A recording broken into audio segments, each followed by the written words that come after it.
காபீர் கையில கத்தியால் குத்துப்பட்டு அந்த காயத்தோடு அல்லாட்டு போகணும். சொத்து சோகம் படிப்பு டிகிரி இதெல்லாம் எனக்கு வராது. நானும் அல்லாட்ட மக்கால 108 உமரால 10 அஜ்ஜில் வேண்டிக்கிட்டேன்.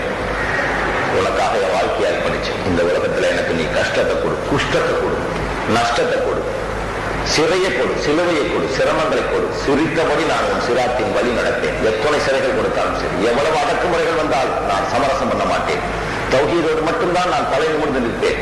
ஏனைய தௌஹீதுக்கு முரணானவர்களோடு, அது எவ்வளவு பெரிய அரசுகளாக இருந்தாலும் அவர்களோடு நான் சமரசமாக போக மாட்டேன். அது நீ விரும்பாத ஒரு குணம், நீ வெறுக்கிற ஒரு குணம்.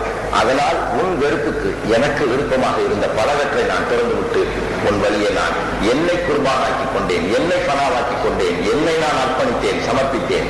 உன் பாதையில் நான் கடைசி சொட்டு ரத்தம் உள்ள வரை அல்லா தௌஹீதின் வழியிலே நடத்தேன். அப்படி நடக்கும்போது என்று நீ என்னை மரணம் அடைய வைக்க வேண்டும் என்று என் தக்தீரில் எழுதி இருக்கிறாயோ அந்த தினத்தில் ஒரு நிமிஷம் தப்பாம அல்லாஹ் ரூஹு வாங்கிடுவான். அது வரைக்கும் 100 அரசாங்கமோ 100 எதிரிகளோ காபியர்களோ முஷ்ரிக்கீன்களோ என்ன ஒரு தூசியை கூட போட முடியாது. அதுல நான் ரொம்ப உள்ளவன், தைரியசாலி நான். புரியுதா? இந்தியாவில் தைரியத்துக்கு பெயர் போனவன் நான். அதை என் தைரியம் யாரும் வந்த முடியாதுன்னா, அதுக்காக எவ்வளவோ கஷ்டங்களை பட்ட போது கூட நான் தைரியத்தை இழந்து விடவில்லை. இன்னும் இரட்டிப்பு மடங்கு தைரியசாலியாக நான் இருக்கிறேன். அதற்காக என்னுடைய நாயகனுக்கு நான் வாழ்க்கை பூரா நன்றி கடன்பட்டிருக்கிறேன். அப்போ நான் மௌத்தா போறதை என்னைக்குன்னு நீ நிர்மாணம் பண்ணிக்க. எப்படிங்கிற நிர்மாணத்தை மட்டும் என்கிட்ட கொடுத்துரு. நீ என்னைக்கு மௌத்தாக்குறியோ அன்னைக்கு மௌத்தாய்க்கோ. ஆனா நான் மரணத்தை நேசித்தவன், யாசித்தவன் அல்ல. மரணத்தை நேசிப்பது மார்க்கத்தில் அனுமதிக்கப்பட்டிருக்கிறது. மரணத்தை யாசிக்கலாம், அல்ல ரொம்ப கஷ்டமா இருக்குது, ரூஹ வாங்கி கேட்டா ஆறாம அவனுடைய அமல்லாம் அந்த இடத்துல தொலைஞ்சு போச்சு. என்ன சத்தம் கேட்குதா உங்களுக்கு எல்லாம்? கேட்குதா? எது?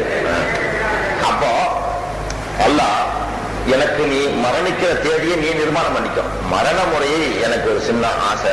நான் உங்களோட உலகத்துல கேட்கல பதவி வேணும், பட்ட வேணும். என்னை மறுத்தாக்கும் போது எனக்கு ஷஹாதத் என்ற மர்த்தபாவை கொடு.